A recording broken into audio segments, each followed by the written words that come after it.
Hey, FCC fans, you could show your pride in a whole new way with the new FCC Visa debit card from First Financial Bank. First Financial is the exclusive banking partner of FCC, and they are just as committed to this club as you and I are. Not only does the card look awesome, but it also gets you discounts on FCC tickets and merch. Find out how to get yours and to see the account terms and conditions at bankatfirst.com/FC Cincinnati. First Financial Bank, member FDIC.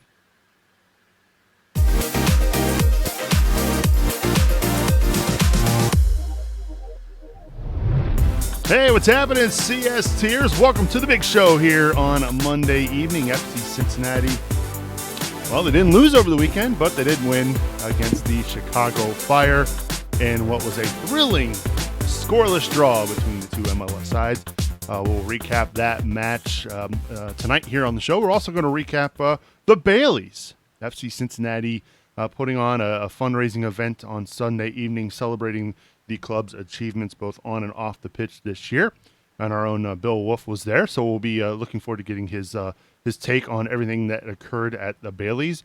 And last but not least, an old friend of FC Cincinnati back in the soccer business. We'll discuss that here a little bit later on in the show. Of course, if you're watching us live on YouTube, Twitter, and Facebook, we appreciate you tuning in each and every Monday night as we bring you the latest in FC Cincinnati coverage. All right, let's welcome back to the show as I introduce my cast of characters this week.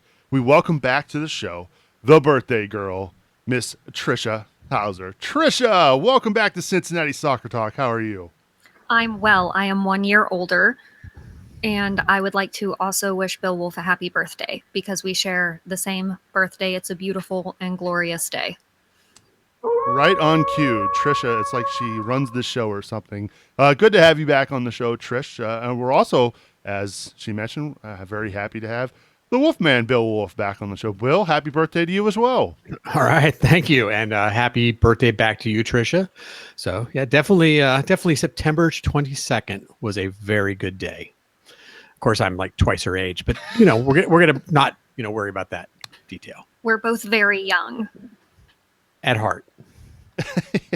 Yes, at heart. You're young. I'm young at heart. Yeah, we'll go with that. We'll go with that. Appreciate you being on the show, Bill. Of course, looking forward to getting your thoughts on the match over the weekend. And of course, you were there at the Bailey, so we'll talk about that a little bit later on in the show. And last but not least, we welcome back to the program our very own in-house coach, the one and only Coach Goff. Coach, welcome back to CST. How are you? Did we lose Brad? He is hardcore frozen on our screen. That's a great still image of Coach. Am I the only one seeing frozen Coach, or is it? I see no Coach. Okay, all right. He's frozen for me. It's exciting. We had all these plans for Coach. He was going to come in with this rousing introduction, and yeah, he froze pretty good there on the screen. So we'll work on getting him back.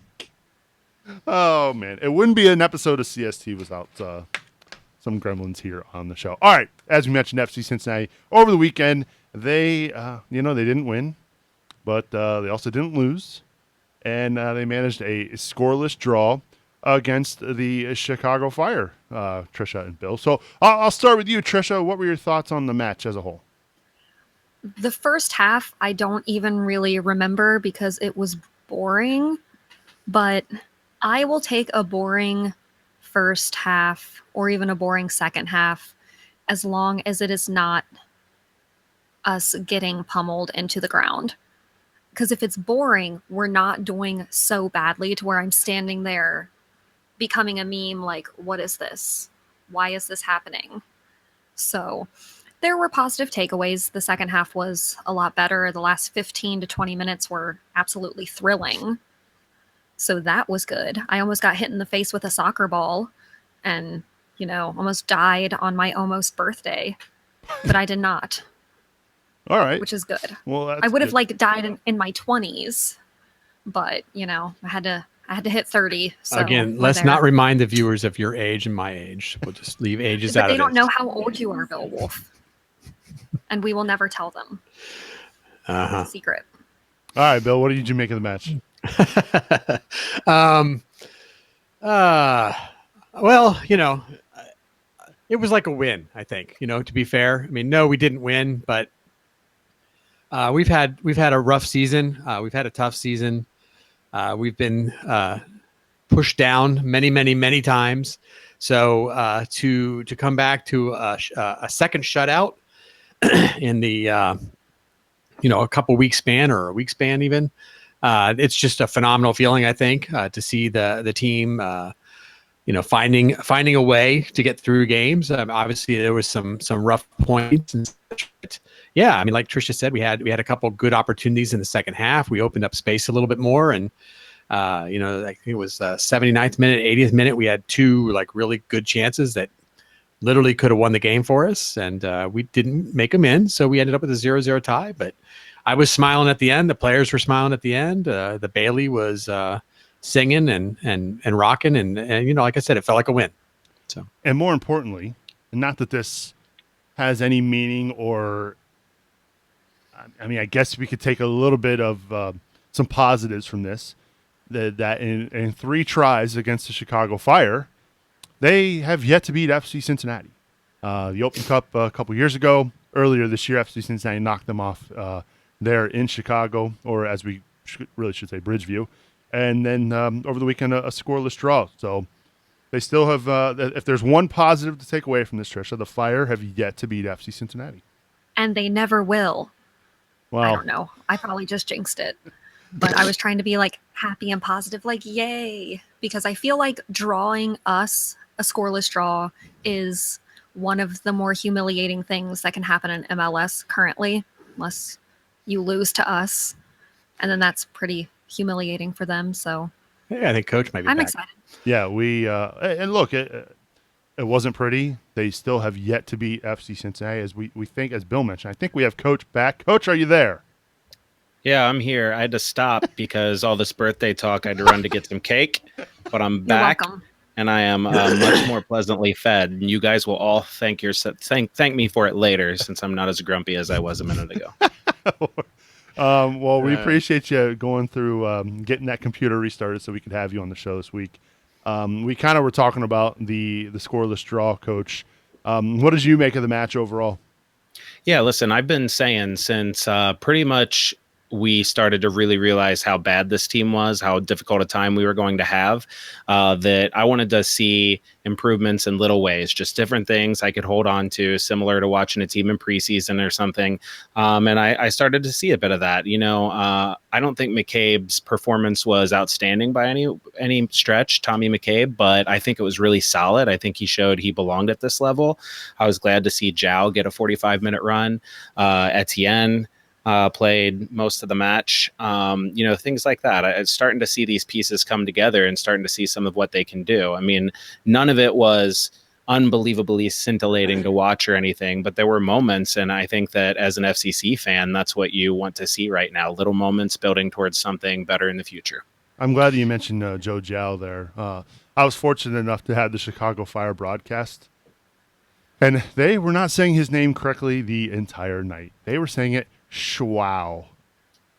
Wow. Like the sham wow without the M. They were calling him Schwau, Joe Schwau. How do I you think that's a even good make nickname. that connection? Yeah, I don't know. Where are those letters in his name? I don't Yeah, know. I don't know how you get Zhao either, but at least the pronunciation guide should be pretty clear about that. Yeah, the club is pretty good about handing out pronunciation guides of the. Yeah, of the they do a different nice players. job. Yeah. So and by the way, Joe Zhao is not a new name to U.S. soccer circles. Like, No, he's an American national team player. right? He's not. This isn't a new name. So I was very taken aback by that as I quickly changed the subject on us. But I wanted to ask you, or go ahead, chime in, Bill.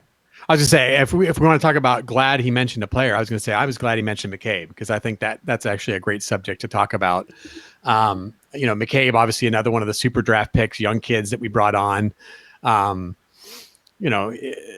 What's your expectations for somebody that age, right? And we saw him in an earlier game, looked a bit overwhelmed, right? He got the start.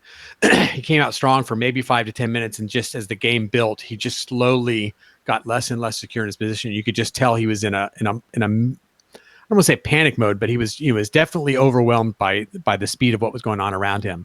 I think, this game, number 2, right, where he's starting, from what I can remember at least, much more comfortable out there, much more calm out there, felt more secure having him.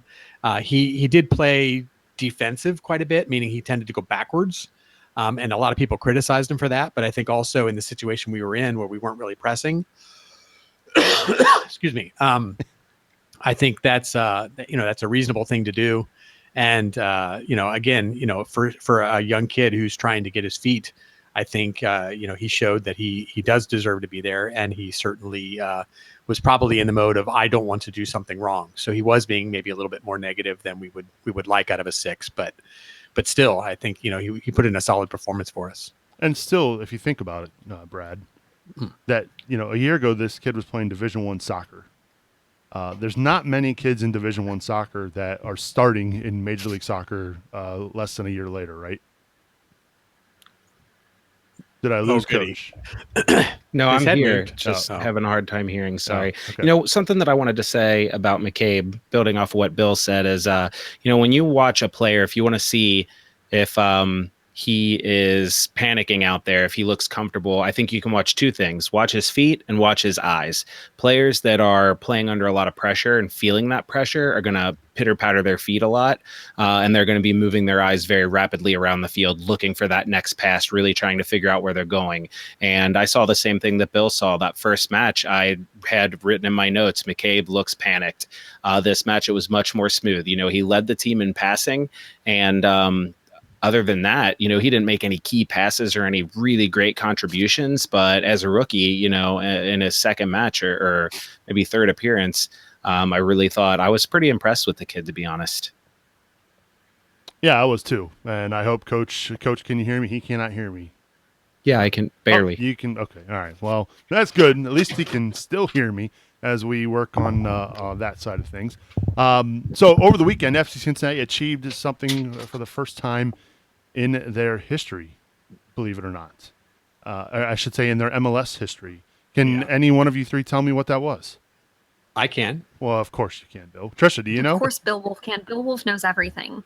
It was a 0-0 draw. Yes. First time in Major League Soccer history for FC Cincinnati that they played to a scoreless draw. So there were some firsts over the weekend, right? Can you, either one of you, tell me, or any of you here, tell me the last scoreless draw that FC Cincinnati even played in? No. Nope. Not me. Last year. So it was. It was last year. Yeah, I know it was 18. That's all I got. So I go back to, I believe it was the Nashville playoff game. Was a 0-0 with FC Cincinnati advancing through penalties, if I'm not mistaken. Oh, against Nashville? That is correct. That is correct. So that is one. The other scoreless draw last year was with Nashville SC. Nashville. The first game at Nissan Stadium. And then they also played to a scoreless draw against Minnesota United in the Open Cup game. So, And, partly due to the fact Lost in that penalties. we were losing a ton of matches, we really went on kind of an amazing stretch of having no draws at all. But taking a scoreless draw, you can look no further than Chicago social media to see how disappointed they were in that performance from their end and that scoreless draw. And I think that as a FCC fan, you can take a little bit of pride in that we did. We stole 2 points from a team who thought we were an easy 3 in the bag. So I'll take it. And frankly, Brad, should have been. I mean, there's no reason. The Fire are a team fighting for the 7th spot in the playoffs in the Eastern Conference. There's no reason that they shouldn't have come into Nippert Stadium and gotten 3 points. Yeah, they have probably 3, 4, 5 players on their team that would be the best 5, or maybe 5 of the best 6 players on FCC's team right now. When you think about players like Nico Gaitan, Bastian Schweinsteiger, I mean, he's a little bit over the hill. Manja Nikolic, Katai, who we saw come on late, but he's still a fantastic player. They have such a talented squad. It's really unforgivable what they've been through this year. Yeah. Yeah, I'd actually go even further. I mean, Ron Jans talked about, basically as soon as we knew we were out of the playoffs, right? He made this, kind of funny remark about us being like the Pirates of the Caribbean, right? that we were going to play for the spoils, right? We were going to ruin some other teams' chances. And if you look right now at the standings, right? 7th place is New England. They got 41 points. 8th is Chicago, trying to get into that 7th place last spot. Now with 38 points. Now, if they had picked up 2 more, they'd be sitting at 40. They'd be at striking distance to New England. Montreal, the other team we beat, right? 37 points in 9th place. If they had gotten 3 points instead of 0, they'd be sitting at 40 as well, also within striking distance to New England. Right now, Chicago needs 3 points to tie. Montreal needs 4 points to tie. Both of these teams very likely could miss the playoffs, and they may miss the playoffs because of the fact that they couldn't beat us. So not only are they the only 2 teams that couldn't defeat us this year, but we may have knocked them out of the playoffs. Yeah. Playing spoiler, right? I mean, at this point in the year, what else do you have to play for? But to ruin some other team's season. So, that's it's a fun little position to be in. Supporter of the show, Matt Imholt, reminded me that the national match in the playoffs ended 0-0 after 90, but then 1-1 after 120 minutes, which I forgot about that. That is correct. So thank you for that, Matt. Thank you, Matt. Yes. So let's talk a little bit about the Waston yellow card, right? Watching that match, I know why he got a yellow card. It stinks because it's his 8th yellow card of the season, which means he's going to miss the home finale against Orlando City this weekend. But that yellow card was ridiculous, Trisha. I mean, I know the Fire forward sold it. There was, to me, it was not a yellow card, and I don't know, just kind of a bummer. He's going to miss the last game of the season here at home. It was very disappointing. I can't speak for anyone else, but my Bailey crew, we were saying some words that I cannot say on here because we were like, "What? What?" Yeah. That's all I can say. Like, I can't. Yeah, very soft yellow card, Bill. I don't know if they'll go back and look at it. I doubt it. There was some embellishment by the Fire player. He was not even touched in the face, but he went down saying he was hit in the face. So dramatic. So I think maybe, but at this point, I don't even know if FC Cincinnati has any appeals to file. I know you only have so many per year. Whatever happened with Waston a few weeks ago with Montreal didn't get rescinded. I don't see this one either. It's just kind of a bummer. Yeah, I'm not even sure if you can rescind an actual yellow card or not. But regardless, I think that it's hard on an objective situation to overrule a referee. It's almost never going to happen. Maybe if they would go back and they would fine that player for embellishment, then they might be able to turn around and also rescind the yellow card because of the fact that they basically said he made it up. But unless they're going to go that far, I doubt we'd see it.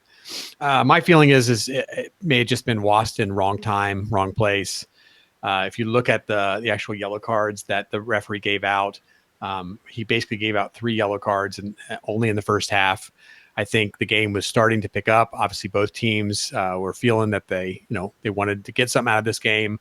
And about midway through the first half, he just handed out 3 quick yellow cards about 5 minutes apart. And I think that was his way of settling down the game. And I think Waston was just the first guy, Yeah, and I think he was just looking for a chance. Okay, I need to settle this down. Expect. The other thing is you can add some culpability to Waston because, I mean, he puts his arm across him and he knows he's been in the professional ranks long enough to know if you go anywhere near a guy's face, you're going to get somebody rolling around on the ground, clutching their nose as if it's broken. He put his arm across them. Sure, it was super soft and the opponent sold it, but he knows better. And that said, the other side of the coin is even if he did make contact with his face, I'm just surprised that the referee went to the book that early in the match for something like that. I mean, it wasn't violent. He didn't swing his arm, anything like that. I mean, it just had to be that he thought there was contact with the face. So I think I can see both sides, but all in all, the yellow card was given. So I look at what can we improve from this? And we got to tell Waston has to know, look, in the MLS, if you put your arm across a player, anybody that's smart, especially going against Waston, who's known as a hard-nosed player, he's going to go down. So don't put your arm across the guy. Yep. So what does that mean for Orlando, right? We know he will be missing this match. So what does FCC do there at center back this week, Bill? I mean, is this another experiment with Garza? Is that going to be Hagelin?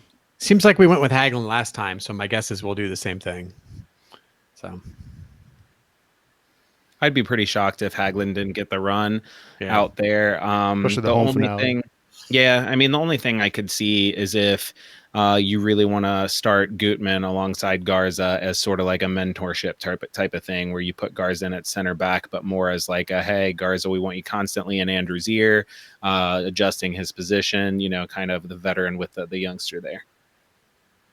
So we'll see. Lawson with his 8th yellow card misses the home finale against the Orlando City squad. He will be eligible to return, though, for the match against DC United, the regular season finale there in DC in October. Any final thoughts in regards to this match, Trisha? Not really. I wish it wasn't going to be so hot. I'm sick of that. I meant against the fire, but okay. Oh, yeah. I mean, no, that's really my only thing is it was hot. All right. That's Fair enough. I have nothing else to add. It's been said. Yeah. So again, FC Cincinnati, again, they didn't lose. So they followed a win with a draw, 4 points out of 6.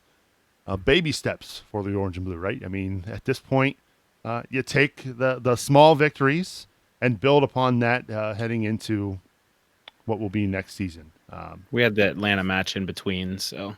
Good point. But I wanted to forget about that one. Yeah, 4 points out of 9 is still, I mean, for an expansion team, think if we got 4 points out of every 9 possible across the year, we would be a playoff team easy. So, I mean, it's still a good run. 4 points out of 9. That's what I meant to say. Yeah. I take it all back. But Atlanta is also in second place right now, and they're the reigning champs. And, Did anyone actually think we were going to beat them or draw them? I'm curious. Right. Realistically. So was 2-0 actually a victory of some sort against Atlanta? Probably, considering that our previous game against Toronto, which is in 6th place, was 5-1. New York. I don't remember that match. Yeah. You blacked out. No, I don't recognize it. There's 4 matches this year that I just don't know. Mariah Carey, I don't know her. I just don't know them. They did not happen. Yeah, I to be honest, I completely forgot about the Atlanta match. So much so that I didn't even add it to the rundown as a match we should recap, which we probably should talk about, right? FC Cincinnati losing that match 2-0. Joseph Martinez is a pretty good goal scorer. That goal on the counterattack was that was a sight to see, Brad. FC Cincinnati with a corner kick, and then it doesn't go well, and the next thing you know, Atlanta's off to the races, and that was exciting. As a Manchester United fan who loves watching that type of counterattack that never happens anymore for them, that was refreshing to see. Yeah, it was a really excellent counterattack, but I think that right there kind of highlights one of the problems I've had with this FCC team all year, and that's that they seem unwilling to take a foul in transition. I really felt like Bertoni had a chance to come up and just clatter Joseph and take a yellow, and I don't know why he continued to back off. And then same thing, Gutman had a chance to kind of put a tackle in on Martinez on Petey there, and also chose not to. And not taking a foul in transition when you're basically going 2-on-2 with the opponent's 2 best or at least highest paid players. You have to do something to put it in your favor. And to me, that's putting studs in somebody's calf and just live to fight another day. Well, somebody else did that to Joseph over the weekend, so it was just a game later. Right? Yeah, it doesn't sound good, unfortunately. Yeah, and we don't want that to happen to anybody. But, yeah, I mean, I think we kind of mentioned it, right? 2-0 to Atlanta. To us, as fans, I think we take that, right? I mean, I don't know. For as well as they had been playing, for as many goals as Martinez had been scoring, Bill, that was, to me, a win. Yeah, absolutely. I mean, I was expecting much worse. So, when we only lost 2-0 on some really obvious mistakes in just a section of the match. Yeah, I mean, we're used to that. Yeah, it's disappointing. But we made it to the half 0-0, right? I mean, so yeah. I mean, right there, I was like, holy cow, this is amazing. And then it happened, and you're looking at somebody who's basically, at least a potential Golden Boot winner. I don't know where he sits today. I haven't really looked at the stats, but I think it's like between him and two other guys, right? So, I mean, he's up there, and those guys get paid a lot of money, and they're really good, and they find ways to get goals, and he did. Kind of like that New York Red Bulls game, 2 years ago when we thought we were going to win the Open Cup, and Wright Phillips, boom. So it was great. And my big thing would be, you look at that and you say, there's some weird mistakes. You mentioned Bertoni, and it's like, why did he decide to double team Petey instead of Joseph? I don't know, but to me that was an interesting choice. But it is what it is. I mean, yeah, and mistakes aside, you got beat by 2 moments of brilliance from a really excellent player. Some might call him, top 5 player in the MLS, no doubt. And he would have a shout, probably if Carlos Vela wasn't so great this year, being called the best player in the MLS. The first touch on his second goal, where he basically flicked the ball over his head with his back heel while Nick Haglund did his best dead fish on a line impersonation. It was sublime. It was really good. And then to cut back and kind of pull the red flag out from Haglund and watch him fly by again. If I wasn't too busy laughing at Nick, I would have been able to enjoy it a little bit more. But kidding aside, I mean, they were 2 really good goals, and there were mistakes made, but it wasn't just like mistakes where you put your head in your hands and you're like, how did that happen? I mean, there was great players that scored some nice goals against us. Yeah. And don't forget, I think it was. Oh, go ahead. No, you're fine. I was just going to say, I think it was one of those losses that did not really feel like a loss. Like, clearly you lost points, but our performance wasn't so terrible that you sat there like, well, no, duh. So, I mean, and also, did anyone really think they were going to stop Joseph Martinez from scoring? No, because I didn't. No. So no. My favorite part of this discussion, though, is that Bill saying just 2 other guys. It's only Carlos Vela and Zlatan Ibrahimovic at the top of the goal scoring list. Hey, I don't recognize them. it's Major League Zlatan. Okay. I just thought it was funny. He just said 2 other guys. 2 other guys. Then. We're not trying to bring them in at this point. We're talking about Joseph Martinez. I just like that Bill's got his orange and blue tunnel vision on, and I dig it. I dig it, man. I respect it. In terms of Zlatan, once you get shut down by Nick Haglund in a match, I think that you can officially take yourself out of the best player ever in Major League Soccer. But also, he put in like 4% effort in that match. You could tell he did not care. He was just like, generous. He was pouting about the turf. Okay, I'm here. Yeah. It was hard on his knee. He's older. Okay, be nice. He has a family. No, look. I mean, it's a surprise he even played that match, but that's neither here nor there. Yes, you're right. He was held scoreless by Cincinnati's own Nick Haglund, who brought home some hardware, which we'll discuss here in just a moment. I want to read some of these comments. Rupesh with the comment that says, "Cincinnati, home of the moral victory." Well, yeah, sounds about right. It's the only victory we have here. Yeah, that's a good one. A lot of folks in the chat room, though, asking about Hassan and Dom, Bill. A lot of folks wondering why he's not playing for a team that's desperately in need of a center back at the moment. Yeah, but he's on loan. Well, and that's a weird thing because we've heard that he's been back and has trained with the team. I don't know if that's something that's continued, to be honest, or whether it was just a one-off. But yeah, he was on loan. I haven't heard any change of status of that loan. So if he's training with us, I don't know. He's certainly not playing for the team we loaned him to. Exactly, which was North Carolina. But so what? He's there, and they're like, no, we're not even going to put you on the field. Just go home. But he's not on our roster because he's an international or something. We probably don't even have an international spot for him. So my feeling is we can't even play him if we wanted to without dumping somebody else. So yeah, it would be great to recall him, but he's, I mean, we'd have to have a roster spot to put him in. So, and I'm then not the sure question we do. remains: do you want to play him? Well, people seem to be impressed by him. I felt that he looked kind of lost earlier on, to be honest. But I'm, again, other players have found their way along the way. So, Okay. Who are these people Interesting. you speak of, Bill? Because I That's don't what know. I want to know. I'm like, Who are these impressed? people? Let's see. If we look at our chat window, Todd Carnes is selling Endom very hard. Well, I don't think he's Yeah. selling Endom so much as he's looking at what is currently there, and could he Yeah. do any better or worse than what's there, I guess is what he's trying to sell. Yeah. Yeah. But I think you bring up a good point too about the international spot. I completely forgot he's an international player. Yeah. So they don't have an international roster spot for him, so it's a moot point. So Yeah. That's what I understand. I mean, he can be here all he wants. He could be sent back from the other team, but I think as a fact that we have all our international spots filled, there's no way for us to take them. yeah.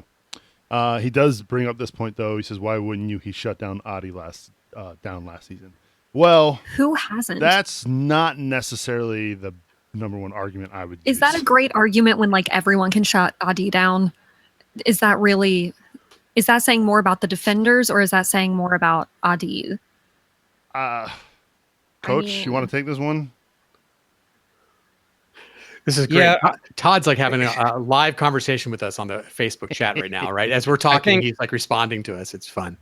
I think that you can go no further than what we just talked about with Zlatan in some of those matches. Not necessarily Adi not putting forth effort, because I really don't want to fault a guy when you don't know what he's doing out there in terms of effort wise, but he definitely looked disinterested playing in the USL. So I think that I think you can chalk up. I mean, how many goals did Adi score for us in the USL? I think a lot of defenders can say that they shut down Adi last year, and this year, to be fair. Now, I'm not disagreeing with Todd here, right? I think that there's a reason why the front office selected him in the expansion draft, right? Obviously, the Red Bull saw something in him, but for whatever reason, it just never materialized when he arrived in Cincinnati, right? And then even when they sent him on loan, there was some really glaring mistakes he made there. Now that I think about it, I think it might have even been Charlotte that he was loaned to, not North Carolina, because I seem to recall Charlotte. Yeah, I think it was Charlotte. And Todd corrected me. in the Open Cup, where he had that glaring error that led to that amateur side knocking them out of the Open Cup. So could he do better than what they currently have with Nick? I don't know. But the unfortunate thing is we won't be able to know or see it because he is an international player and there's no international roster spot. So that's an interesting debate, though. I'm glad that this was brought up here in our live chat. And this is why we do this, so we can have conversations with fans of FC Cincinnati. So make sure you join us live every Monday night as we talk all things orange and blue. All right, it's that time of the show where we give a big shout out and thanks to our tremendous supporters each and every week. We want to give a big shout out and thanks to King's Hammer, Tim Bronsel, Matt Adamczyk, Brian Malone, Jamie Smed, Jonas Tom, Jack Emery, Mike Bowman, Kathleen Francis, Teresa Everidge, Matt Imholt, Matthew Long, Joe Coling, and Tara Mullins. Thank you so much for supporting us here at Cincinnati Soccer Talk. To learn more on how you can support the show and everything we do here at the website, head on over to CincinnatiSoccerTalk.com/support. All right, it was another first over the weekend. FC Cincinnati's charitable arm, the FCC Foundation, hosted the first ever Bailey's Night, which was a fundraiser event extraordinaire. And we had live Action 5 team coverage there on site as Bill Wolf was there. I'm kidding, of course. No, but Bill was there for the Baileys. It was news to me that this event was happening up until a couple of weeks ago, but pretty exciting. I like that they're starting to do something like this, Bill. Talk about the event itself and how much fun you had there. Yeah. Well, first off, this wasn't a media event, so I was there in another capacity. So it's just fortunate that I was there to talk about it. Though the media did get to vote on some of the awards, as well as some of the supporters groups did and things like that. So, it's kind of an interesting thing. Every year they've always awarded player awards, and this year they decided to turn it into a formal gala, right? So this is kind of like the Grammys or the Emmys or whatever, where you've got the host up top and the envelope please and all that kind of stuff. So it was fun. in that sense. It was cute, and there was some fun banter between Alex Steck and Tommy G and some of the different coaching staff and others got up there and talked a little bit, and that was fun as well. So lots of good little videos and other things to keep you entertained, and a great meal. But I mean, the real point, as you said, was this was a foundation event, and that's why it's different, right? So this year, what FCC has done is, instead of having just an occasional, let's reach out to the community and do this or this, like they built that futsal court, they truly have a charitable arm, a separate company that is focused on community outreach, charitable work. Of course, FC Cincinnati is a contributor to that, as many others are. And the one thing that I think I took out of this event, beyond the awards and everything, was when Jeff got up and spoke and talked a little bit about the foundation and its vision and its mission. He said, FC Cincinnati, this is something we should be proud of. FC Cincinnati has the largest community outreach charitable organization in the MLS. Wow. Year one. So this organization and its supporters and the corporations in the world, or in the city, that are reaching out and supporting them have donated over $1 million to helping communities with soccer related activities and additional futsal courts and other things that they're obviously working on. So I don't know everything that they've done at this point. I think Kate Solomon is kind of running it up, and obviously Omar Cummings is involved as a spokesman for the organization. So it was great. So I think this is wonderful that we're doing this. It's brand new, and it's obviously been very successful so far as the support it's getting. As far as the event, there was like 10 different awards that they mentioned. A few of them have to wait till the end of the season before they'll actually announce them, because there are things like goal of the year, save of the year, golden boot, that kind of stuff. So the year's not over, but they did hand out a few. We haven't really seen much come out on this. I mean, people are dropping pictures on social media who were there and other things. So it's not like it was a secret. And the media got to vote, and some fans and supporters got to vote. I assume FCC is going to roll some of this stuff out, but I would say, at least, one of them was the humanitarian award Jimmy McLaughlin got, which I thought was really nice. He got up and gave a great speech. He was probably my speaker of the evening, as far as just what he got up there and said. Obviously he's had a rough year, with the injury right at the preseason coming in, and had to, kind of rethink what soccer in this community and this city and FCC meant to him this year. He's, trying to come back, and he's looking good and in good spirits. But he talked a lot about, how touched he was reaching out to the community and everything else, and the events he's been able to participate in, and, truly an ambassador of the club and what he's done. So I think that was a well deserved award. And like I said, a good speech from him as well. So. So we can, I'm assuming we can announce some of these other awards, right? I assume so. I mean, I don't think anything's secret. The other player, maybe of note, Alan Cruz got 2 awards. He got the MVP, which would have been the MVP, which is, of course, what people voted on to say he was the most valuable player on the team. He also got the Players Player Award, which is only voted on by the players. So the locker room themselves voted for Alan Cruz. So that says a lot about him as a person. What's even more interesting is he still does not speak hardly any English at all. So he had the shortest speeches. So I gave him, second best speech of the evening, because it was like, thank you very much. That was it. That's all that needed to be said. No, it was a little more than that, but it was very rehearsed. And his second speech was very short. It was essentially thank you. But good for him to get up there. You could tell he was very nervous. Let's see who else. They had a newcomer of the year and a rookie of the year. Obviously, rookie, you understand that's a young player. Yeah, first year. Right. Newcomer is a little weird. You have to think about what that means. It means somebody who would be a more experienced player, but their first year in the MLS. Sorry, I shouldn't say the MLS. First year in MLS. You're learning. Sounds weird. It only took you how many months? No, I keep trying to correct myself on that. That limits you to only a handful of guys. No, it does, right? But then, basically the winner of that was Ledesma. Yeah. Right. So he's played a lot. He's obviously not a young guy, but he's never been in Major League Soccer. So he got that one. I think he was very touched by that. He gave a nice speech. That would have been what? 3 players, I think.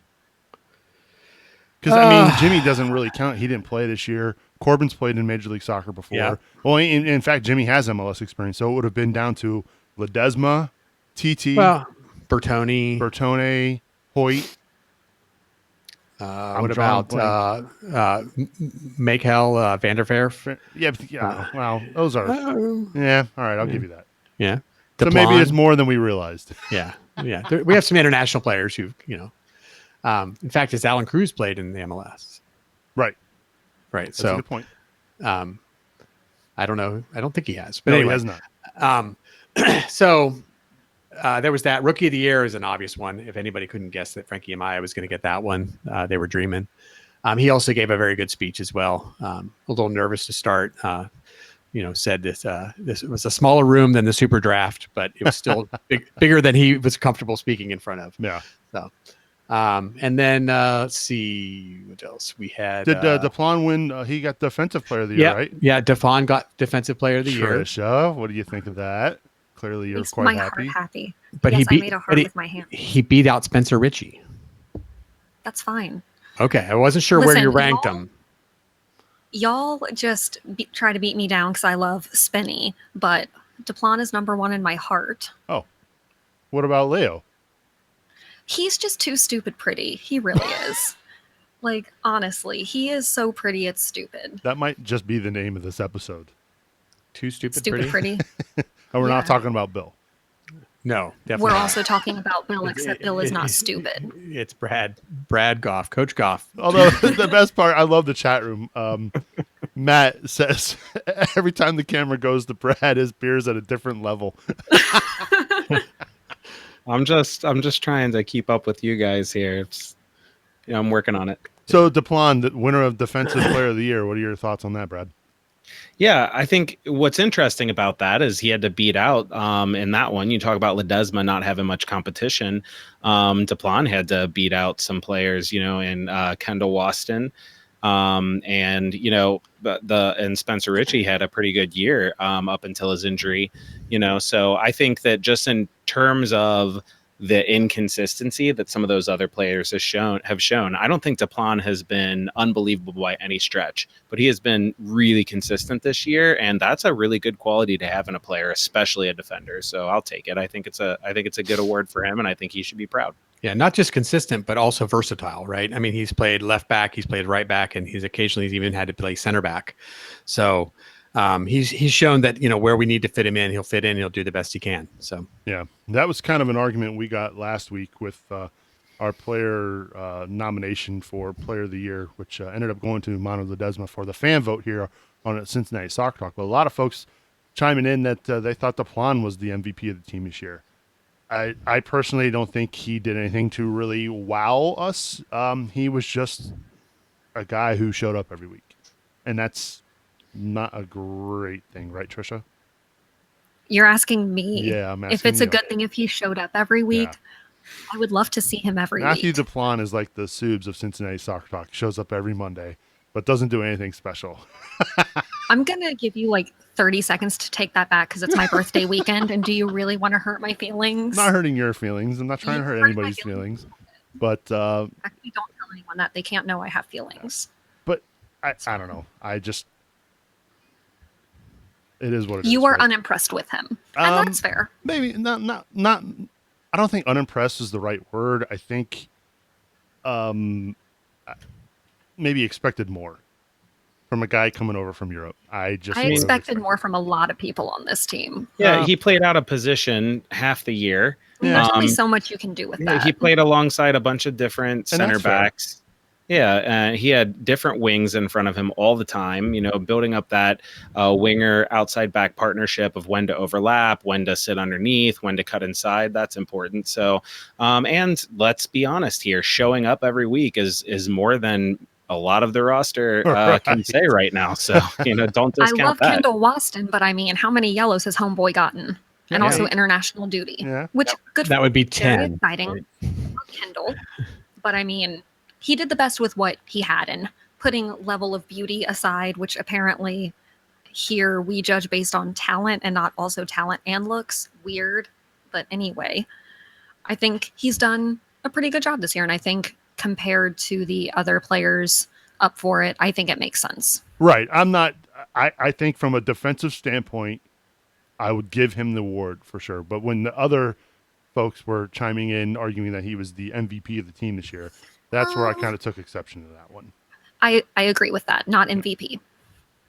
Yeah, I mean that's ahead, a big stretch, and I think though when you look at the short list for MVP, I think he would probably be on it, maybe 3, 4, 5 deep, but he'd be on that short list. But yeah, MVP, I think that would be a stretch. Yeah. But he wasn't on our short list, so shh. Right. He was on my short list. Yeah. I don't count. Ignore me. Let's see here. Nick Hagelin, winner of the Cincinnati Award, Bill. Refresh my memory on what exactly that award means. I will be 100% honest with you. I have He has no idea. Is it just something, because I thought, didn't Austin Berry win this award in the past? Yeah, it's something like represents the, the values of Cincinnati, blah, blah, blah. I hate to say this, but it was like I was eating dessert and Jeff was going on about Roman Empire and, Cincinnatus and stuff. And I was like, whatever. No one cares. So, did they do that just because sorry, they Jeff. had to give Hagelin something? I'm not. I don't know why. So I'm not. I mean, Okay. They certainly didn't have to If give Bill Hagelin Wolf something. doesn't know- But if Bill Wolf doesn't know, no one knows. Well, I guess I'm more interested in knowing what you had for dessert. cheesecake. Oh, yeah. See, even to me, that's more important than that. Wait, what My was the computer is menu? about to crash again here, guys. Stop talking about food. Do you want some cake? I have some left over from my birthday cake. All right. Yeah. That's a good I sign. will share. So anyway, all I know is Matt Brew ate Spencer Ritchie's cheesecake. All right. So those were the awards given out. I think we covered them all. Yeah. But it's still pretty cool that the club does this end of the year gala. And Yeah. I'm glad you had a chance to go there, Bill. Yeah, it was a nice event, and it was certainly a celebration of the players. They did a really nice job. Had a nice meal. Everybody got dressed up, and they got their moment. And I hope that the club does take some time to, roll out these announcements. Maybe one a day or something, and just give that player his social media spotlight for that award. And it's good. I hope they continue this, and not just for the players, but also because it seemed like it was a good event for the foundation. And, I think it's wonderful that we've got this foundation that's so successful so far. So before we move on to, before we wrap things up here on the show, we did announce today that Manu Ledesma was the Fan Vote Award winner of the Cincinnati Soccer Talk Player of the Year Award. In the 4-year history of this award, only 2 players have won it. Harrison Delbridge the first 2 seasons, and now Manu Ledesma in back-to-back years for that vote. Brad, I think we could all agree that he's been a pretty bright spot in what has been a pretty dismal year, considering he was a guy we really weren't anticipating him needing to make an impact for this team this year. Yeah, absolutely. Even his most ardent supporters, I think, were a little bit tepid in terms of what we would get from him, thinking maybe a spot start here or there, a guy off the bench. So for him to come in and contribute so many meaningful minutes and to be the penalty taker on the team, that takes trust from the coaching staff. I've been happy with Ledesma's performance. I still think he's limited as an MLS player, a very useful piece to have and somebody I would love to keep around, but, not somebody that we should be relying on to lead the team in goals or even be second in goals. So there's that to think about. But if anybody thought that, just like Bill said about Amaya winning Rookie of the Year, if anybody thought anybody but Ledesma was going to win our Fan Vote of the Year, then they were not paying attention. And I'm glad Brad brings this up, though, as far as something that needs to stick around, Bill. I think it's important if certain things are met, right? I know he's trying to get his green card, which would be a huge help for FC Cincinnati for 2020. Yeah, I mean we've heard that, and the limitation on I guess it's really 8 international spots that we gave out one of ours or sold off or did some traded or whatever one of ours, so we're limited to 7 this year. But yeah, that is extremely limiting number of players. So when you're looking at who you're going to put there, you kind of want to assume that every one of those is a starter. So, I mean, Ledesma's starting right now. Do we expect him to start next year as he continues to age and such? I mean, he's definitely earned the spot this year, but I think it becomes a tougher sell, as we move forward for him. So that green card to me makes him essentially a guarantee in my mind for what he's done for this club this year, what he's put in. He's equal to the Golden Boot and ahead on assists. So he's the most creative playmaker we have in that sense, and the most prolific goal scorer. Admittedly, 3 penalty kicks, Yeah. but still, I mean, like Brad said, that takes a lot of trust from the team and the coaching staff to put that guy in front of that keeper and expect him not to choke. So, yeah, I think he'll be back next year if that green card happens. Yeah. Yeah, and it feels to me like, his best position might not be on the wing anymore in MLS. We heard Coach Ron Jans allude to the fact that Manu needs to use his creativity in coming in field a bit more. So maybe as like a second forward or maybe in a number 10 role in certain situations, I could see him doing that. Definitely don't think number 9 is his role. That center forward, I think he kind of didn't seem to be very comfortable there. Yeah, even as a false 9, right? Right. Well, even more importantly, we've obviously highlighted some of the good things he's done on the field this year, Tricia. But I think a lot of fans are really they've really felt a connection to Manu because of how he is with the fans off the field as well. I agree. I think he has that personality where he just connects with people. He's a people person. He's a lot like Jimmy in that way, which people can say what they want about Jimmy's performance on the field. When it comes to connecting with the community and connecting with the supporters and having a good rapport with them, he's second to none. Like Manu has, he's just really great at, like, when you talk to him, first of all, he's also stupid pretty. I have to put that in there. But he engages with you, and he's so good with kids. Like, all the kids love him. He will stand there and sign autographs for like an hour because he understands how important the relationship is with the fans. And that, translates. We see, yes, he's talented on the field, but also look what he does for all of us supporters. Because you can be as talented of a player as you want. If you don't make time for the people who support you, no one really cares. So I think that's an important aspect. Yeah, I don't think we should discount, though, what he does on the field off the ball, right? So, yes, he can, kick the ball and he can put it in the goal and he can, cross it and all these things that we talk about from a skill set. But something we desperately needed this year, and I think at some level that's been Manu's biggest contribution to this team, is his fight and his energy on the field. He doesn't give up. He doesn't quit. So, when we're losing games 5-1, he's not out there like, oh man, this is terrible. He's saying, well, let's make it 5-2, and he'll fight and scrap the whole entire time. And he's always, yelling at his teammates, let's go, come on. Yeah, I think he brings a great energy to the field. And it's something we've needed. It's obviously been a tough season, and I think he's showed leadership in that regard, that he really does, encourage people to keep the energy up and keep driving forward, and that's something we've needed. So, yeah, I can't remember the last time. It feels like the last few weeks that every time after a match, I see some sort of social media post where he's doing something great for fans of the club who are showing up and supporting the team. So muchly deserved award here. My vote was for Manu as well.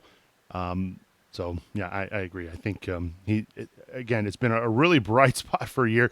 And I keep going back to the fact that I don't think any one of us here at Cincinnati Soccer Talk thought he was going to have a meaningful impact. I thought he was going to be, a substitute that was going to maybe score a goal or two this year. But man, imagine where this team would be. Faith. Yeah, well, just imagine where this team would be if he hadn't been around, right? I don't know if the squad would be. It's been a long year anyway, but yeah, if you think about bright spots, I think that's a really good shout. The brightest spot of the year being Ledesma. Maybe Amaya as a rookie having a chance, or of course Leo Bertoni's eyes for Tricia. But It's true. you know, You know me so well. but Manu was a really bright spot. He was someone this year who came in with high expectations from some, but very few, and low expectations from many, and pretty much outperformed. How many players on the roster can you say outperformed expectations this year? I mean, I can count them on maybe one finger or maybe two. Yeah, it's not a very big list. So congrats to Manu for winning the 4th annual Cincinnati Soccer Talk Fan Vote Player of the Year award. And I know it was pretty cool to see how excited he was to win that award this year as well. So thanks to him, and thanks to everybody who went out and voted for the award over at CincinnatiSoccerTalk.com. All right, one final segment as we begin to wrap things up here on the show. He's back. Yes, Alan Koch back in the soccer world. He was announced today as the new head coach of Switchbacks FC out in Colorado Springs. I saw a tweet today that he was thanking all the fans and players for the wonderful memories that they were celebrating just a year ago, winning the USL regular season championship. But he's back. He's going to be managing a side that might not necessarily have the kind of budget that FC Cincinnati had a year ago, Bill. But good to see Alan back on the sidelines there in USL Championship. Absolutely. I think this goes not just for Alan, but, every player or coach or anything that's, crossed through our great city. You hate it when things don't work out. Without getting into, who's, to blame, or if there is somebody to blame, things just don't work out sometimes. Right. And we've seen players move on and be very successful in other clubs. I wish Alan all the best. I really, I think, in general, you always want everybody to move on and find success in life and happiness. And I think he'll do a great job there. And I'm looking forward to, hearing how they do. So I'm curious to see how he's going to do with a limited roster. Now, the Switchbacks are opening a new stadium in 2020. So there is some investment in USL Championship there, but I don't know if they will have the kind of budget that FC Cincinnati had, Brad. My guess is that, looking at some of the rosters, the player that were on the USL roster a year ago for FC Cincinnati, Ledesma might have been making more or close to what the entire roster was making for the Switchbacks this past season. So who knows? Yeah, it's the eternal question for coaches at this level, right? I mean, even Pep Guardiola gets that question. Could he do what he is doing with Manchester City, or what he did with Barcelona or Bayern Munich with a team with a lower budget? I was never a huge fan of Koch's tactics. So it will be interesting to see how he fares down there, recruiting or tactically. But that said, like exactly what Bill said, we've seen about what a disaster this roster build has turned out to be. So you have to wish Koch nothing but the best, since he wasn't really given the tools here to do, at least in the MLS, to do what I think he wanted to do. Any thoughts, Trish? I agree. I mean, we can go round and round about Alan's contributions this year, but I think what's important to remember is that last year and when we've had him, we had a lot of positive memories. I don't root for anyone to fail except for Tucker Hume. So I hope that he does well, and I hope that his family's happy. That is all. TJ on YouTube says, send Adi to the Switchbacks. I don't think the Switchbacks are They can't afford him. afford that kind of salary, Bill. No, I'm pretty sure that he's going to be working on a little bit more limited budget, as you said, this coming season than what he had a year ago. Maybe Alvis Powell 2 years will ago. go there.